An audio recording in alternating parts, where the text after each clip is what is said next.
emisi 1 ton gas rumah kaca di Timbuktu itu sama damage-nya, perusakan terhadap buminya dengan 1 ton emisi gas rumah kaca di New York. Artinya ini adalah global problem. Gitu. Nah, ini harus dihadapi bersama-sama. Tidak bisa dalam kondisi sendirian. Di tahun lalu kita merumuskan, we devise the greenest National Electricity Planning (RUPTL) in the history of Indonesia dan PLN.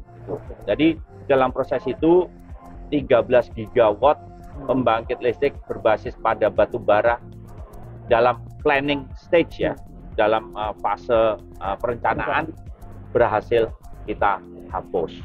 Dan masih banyak lagi yang kita lakukan. Kenapa? Yaitu we do really care.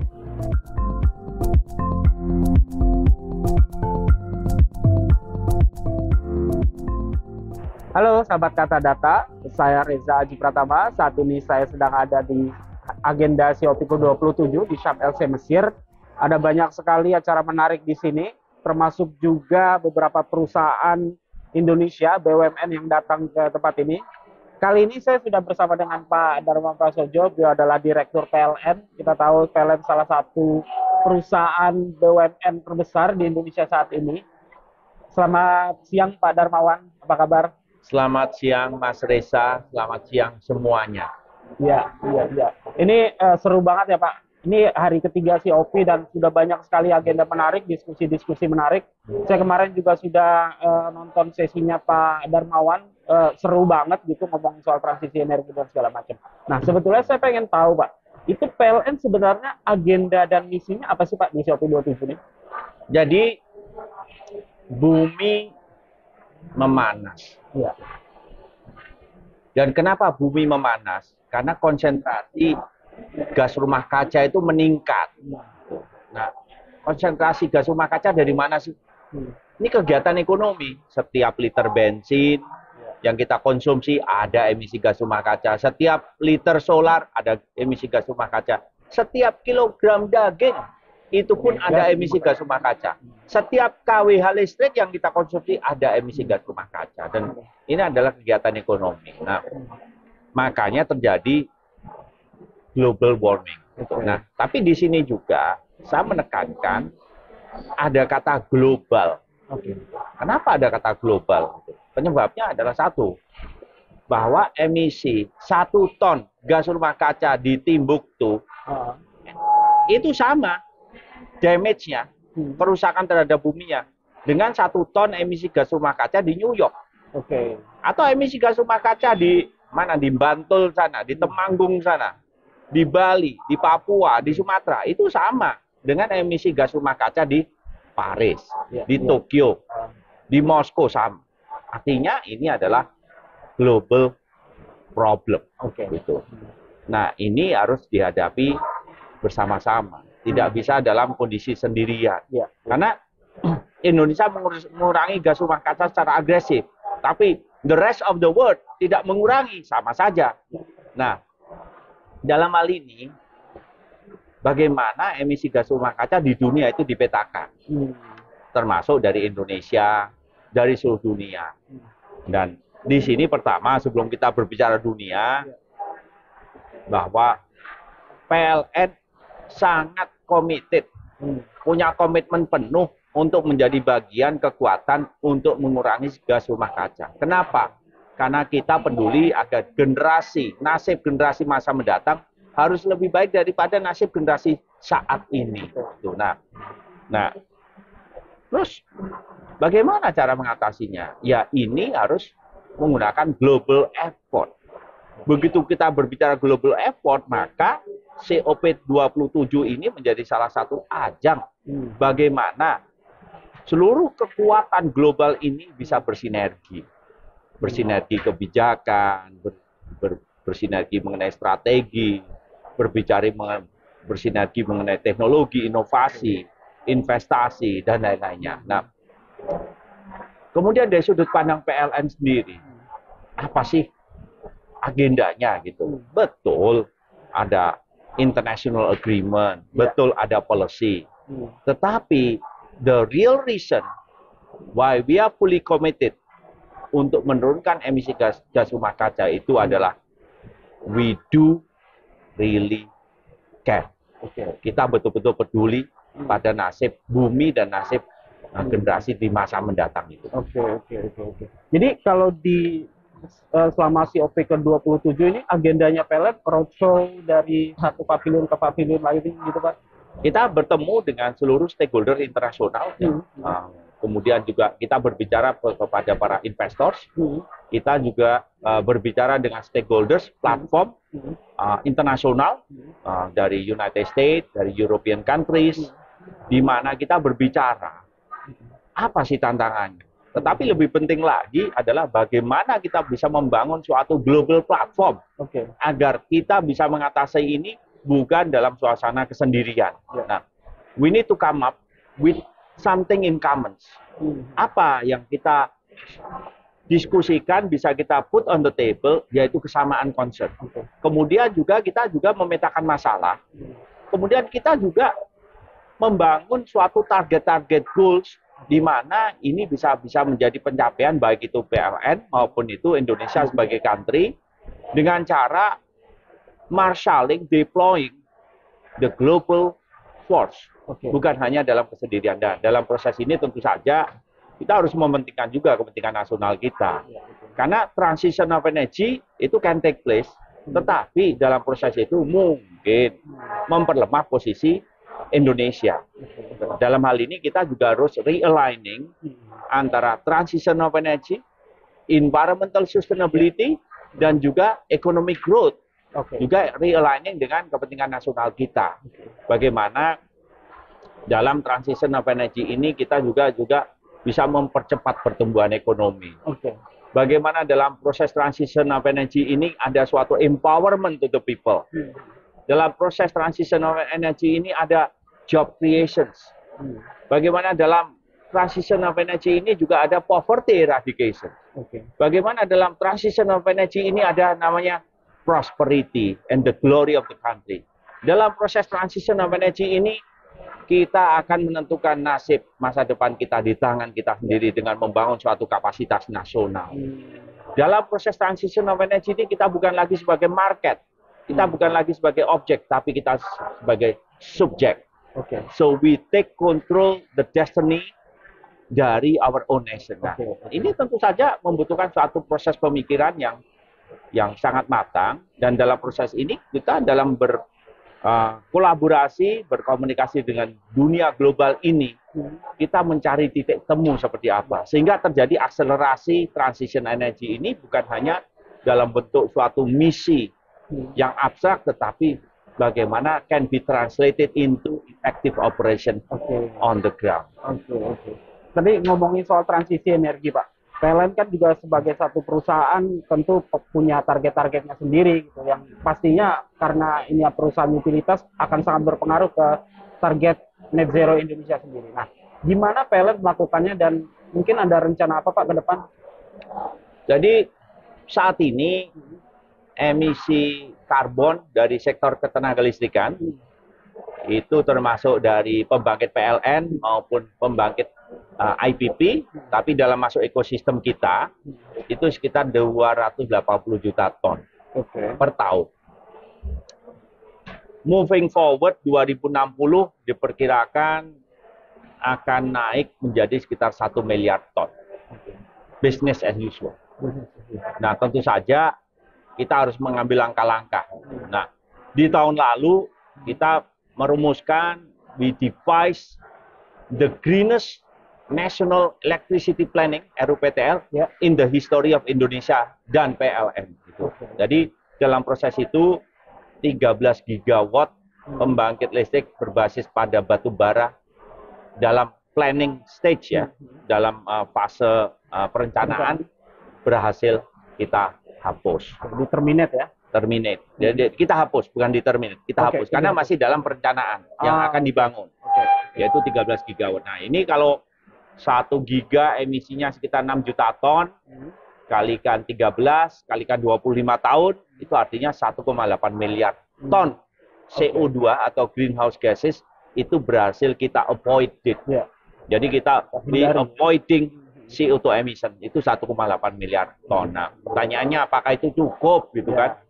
Ternyata belum cukup. Kita tambah lagi. Jadi 1,1 gigawatt pembangkit listrik batu bara bukan hanya dihapus tapi langsung digantikan dengan pembangkit energi baru terbarukan yang beroperasi 24 jam. Jadi bisa itu sebagai base load. Kemudian 880 megawatt pembangkit PLTU kita gantikan dengan gas untuk mengurangi emisi gas rumah kaca 50%. Nah, pertanyaan udah cukup itu? Oh, belum cukup juga gitu. Nah, di sini kita merancang penambahan kapasitas dari tahun 2021 ke 2030 itu 51,6%-nya 20,9 gigawatt itu adalah berbasis pada energi baru terbarukan gitu. Apakah sudah cukup? Belum juga cukup. Jadi pembangkit listrik batu bara yang sudah dalam pipeline, yang sudah dalam perencanaan dan sudah tanda tangan PPA-nya pun 1,3 gigawatt itu berhasil kita terminasi. Padahal sudah ada power purchase agreement. Itu. Kemudian apakah sudah cukup? Belum juga. Akhirnya kita juga melontarkan suatu roadmap di tahun 2060 yang tadinya emisinya diperkirakan 1 miliar ton, ya, business as usual, kita sudah declare ada net zero emission yang tadinya 1 miliar ton akan kita kurangi menjadi 0 ton, net zero emission. Nah, tentu saja ini harus ada suatu roadmap jangka pendek, jangka menengah, jangka panjang. Nah, inilah yang kita lakukan saat ini. Jadi itu semuanya dalam suatu proses perencanaan. Tapi juga kita berbicara transition of energy bukan hanya masalah pembangkit saja, misalnya gitu. Kita juga misalnya melakukan self-imposed carbon cap and trade. Jadi sesama pembangkit kita impose cap, kemudian trading, dan itu berhasil dengan baik. Artinya apa? Kita juga sudah siap kalau memang di tahun 2025 nanti akan ada namanya cap, trade, and tax regulation. Kita juga sudah siap melakukan itu. Kita juga membangun suatu inovasi teknologi masa depan. Jadi kita mencoba juga aplikasi untuk hidrogen dengan amonia di pembangkit kita. Dan berhasil dengan baik teknis. Tapi tentu saja kita harus berbicara juga mengenai suatu inovasi lebih lanjut lagi, bagaimana commercial viability-nya, bagaimana skill things up-nya di masa depan apabila ini kita punya membuka opsi untuk bagaimana green hydrogen, bisa seperti itu. Kita juga membangun misalnya memfasilitasi itu nationwide decarbonization. Artinya apa? Kita membangun namanya green product, misalnya renewable energy certificate. Kemudian kita juga membangun kontrak-kontrak listrik yang berbasis pada green energy. Ini special kontrak. Ini ada beberapa misalnya perusahaan multinasional yang beroperasi di Indonesia, mereka membutuhkan listrik hijau. Nah, karena kita sudah punya juga proyek 20,9 gigawatt renewable energy, mereka bisa ambil dari menu itu. Silahkan dari mana ini? Dari sini, kita kontrak, berarti listriknya dialokasikan khusus memang untuk klien-klien kami yang membutuhkan produk hijau dan lain-lain. Jadi bisa milih ya Pak? Bisa milih. Kemudian kita juga membangun misalnya transisi untuk transportasi. Dari transportasi yang berbasis pada minyak, yang ternyata emisinya jauh lebih tinggi, diganti dengan transportasi berbasis pada listrik, misalnya electric vehicle. Jadi kita membangun satu sistem digitalnya. Artinya apa? Kita ingin memfasilitasi itu dalam rangka juga agar transisi energi ini berjalan secara baik. Nah, dan masih banyak lagi yang kita lakukan. Kenapa? Yaitu, we do really care. Itu Mas Riz.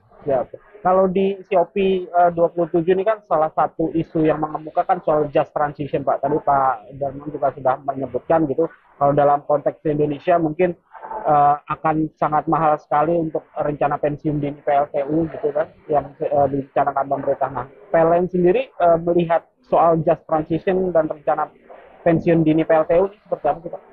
Kalau kita melihat ya, misalnya negeri Cina gitu, bagaimana negeri Cina itu memperlakukan perubahan iklim gitu.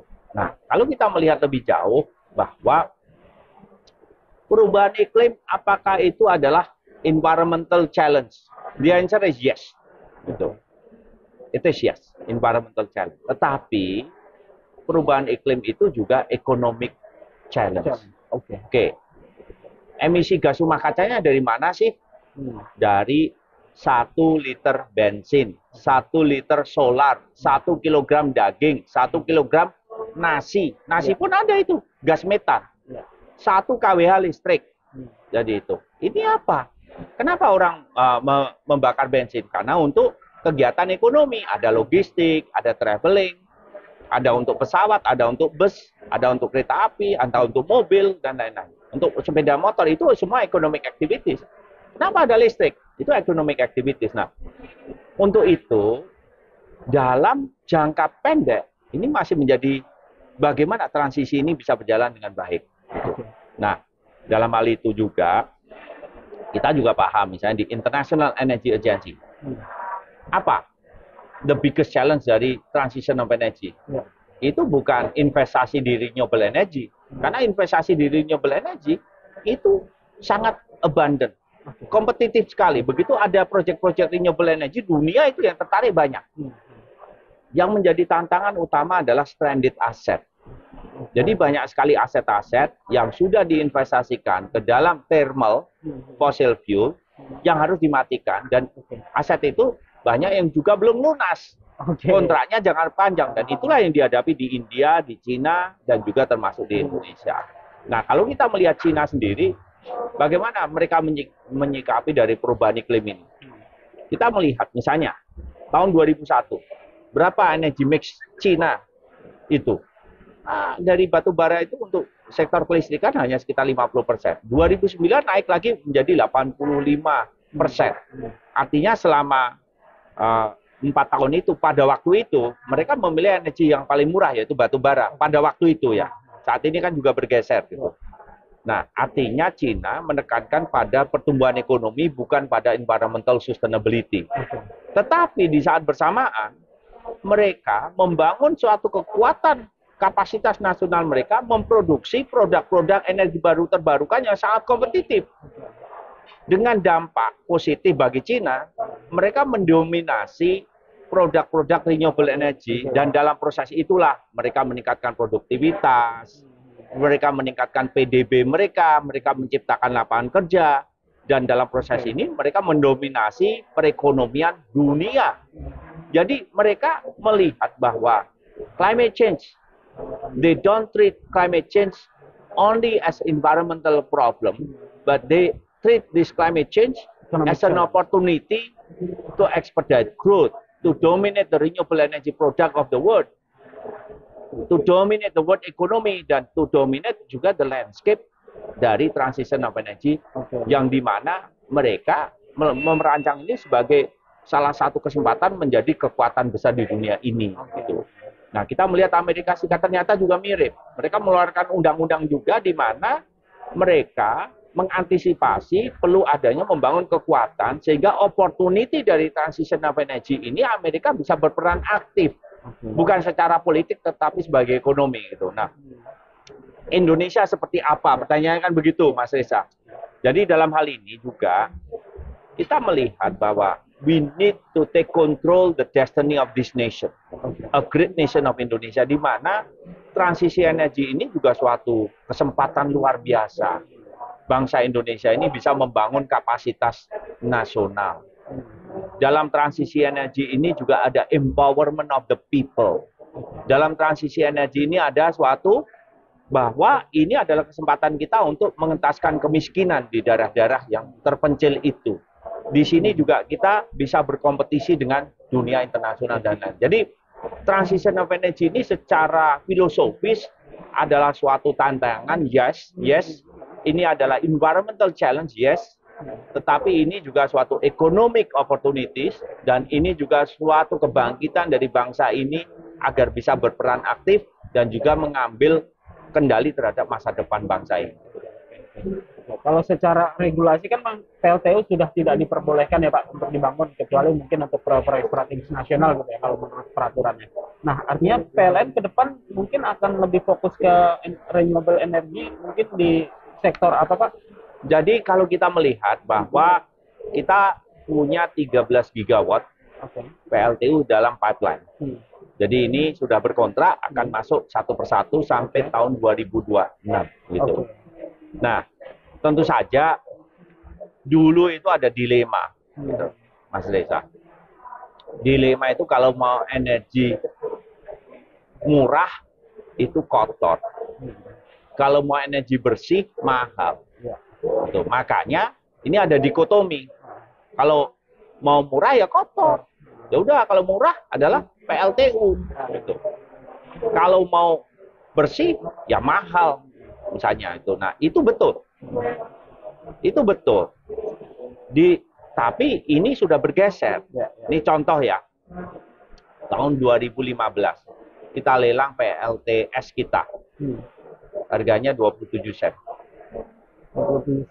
2017 turun menjadi 10 sen. Beberapa waktu yang lalu kita lelang sudah 4 sen. Gitu. Artinya harga sekarang menurun. Nah, apakah PLTS energi surya sudah bisa menggantikan batu bara saat ini? Kalau ditambah dengan baterai masih mahal. Jadi baterai itu per kWh-nya storage-nya sekitar 12-13 sen. Jadi 4 tambah 12 masih 16-17 sen. Masih mahal. Tapi gini, oke, baterai 12 sen mahal. Tapi boleh nggak kita melihat ke belakang bahwa baterai 2015 harganya 50 sen. Oke, 12 sen mahal atau tidak? Mahal, tapi sudah turun berapa persen? 80%. Coba kalau tren ini kita teruskan 5 tahun mendatang, harganya jadi berapa? Barangkali 3 sen, 4 sen. Saya tidak tahu juga. Tetapi kita punya keyakinan bahwa humankind innovate. Peradaban manusia itu berinovasi. Dari 2000 tahun lalu, 100 tahun lalu sampai sekarang. Kita melihat perkembangan teknologi yang cukup, yang sangat-sangat menggembirakan, juga sangat impresif bahwa kemampuan untuk manusia, peradaban manusia untuk berinovasi itu luar biasa. Nah, oke, kita punya masalah di masa lalu, kalau murah kotor, kalau bersih mahal. Betul. Bisa nggak? Percaya nggak? Di masa depan bisa nggak? Kalau gini, kalau mau energi murah, bersih, kalau mau energi bersih, murah. Nah, bagaimana way forward-nya? Way forward-nya ya cuma satu. Kalau kita membangun pembangkit, ya pembangkit yang bersih gitu. Nah, apakah saat ini kita sudah mencapai di sana? Saya punya keyakinan we are in the process. Dan we itu siapa? We, ya humankind. Di mana dengan adanya global warming ini, emisi gas rumah kaca, kalau kita biarkan, dunia akan hancur. Apakah peradaban manusia akan membiarkan dunia hancur? Saya yakin. We are here dari yang tadinya tercerai-berai, yang tadinya terpisah-pisah menjadi unified. Dalam rangka adalah mengatasi agar perubahan iklim ini bisa diselesaikan. Gitu. Pak, mungkin pertanyaan terakhir ini karena di momen COP ke-27, apa sih Pak harapannya untuk COP ke-27 dan mungkin untuk delegasi Indonesia juga gitu? Jadi, this is a global warming. Ini adalah global challenge. Dan ini, masalah ini tidak mungkin diselesaikan apabila setiap negara bergerak sendiri-sendiri. Nah, untuk itu COP27 tadi adalah bagaimana temanya adalah kolaborasi. Jadi kekuatan dunia ini yang tadinya terpecah-pecah, dengan adanya COP27 ini akan muncul kekompakan. Yang tadinya fragmented itu, force, itu menjadi unified force. Dan dalam hal ini PLN siap memfasilitasi itu. Kita bangun jaring kekuatan. Baik itu kolaborasi dari kebijakan, tadi ada MOU lagi, kolaborasi teknologi, kita juga ada kolaborasi investasi, kolaborasi inovasi.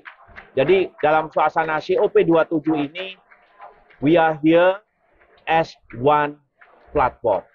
We are here to collaborate. We not going to be able to face this challenge alone.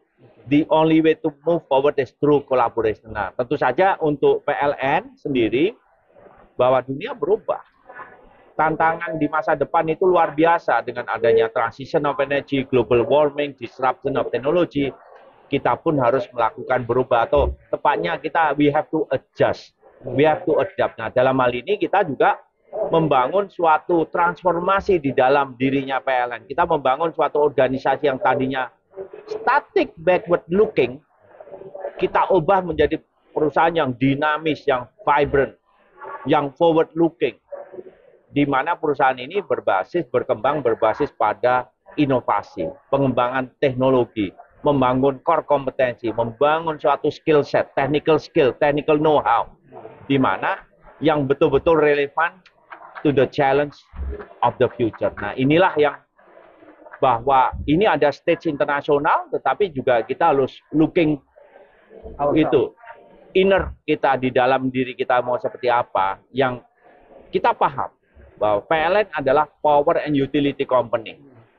Kita serving 270 juta, ada 84 juta pelanggan, kita ada 110 miliar US dollar, 1.600 sekian triliun aset dengan kekuatan yang sangat besar. Nah, kita harus melakukan reorientasi agar kita bisa menatap masa depan dengan sangat optimis. Nah, untuk itu kita paham bahwa tugas kita adalah menyediakan listrik, betul. Tapi dalam proses perkembangan zaman ini, tugas kita bukan hanya menyediakan listrik, tapi tugas utama kita adalah taking care the environment, bahwa listrik itu adalah byproduct kita. Dan itulah the new PLN, di mana kita harus menatap masa depan dengan lebih optimis lagi. Begitu Mas Richard. Siap. Terima kasih sahabat Kata Data. Demikian obrolan saya dengan Pak Darmawan langsung dari Sharm El Sheikh Mesir di acara COP27. Saya Reza dengan Pak Darmawan. Sampai jumpa. Sampai jumpa. Terima kasih. Oke.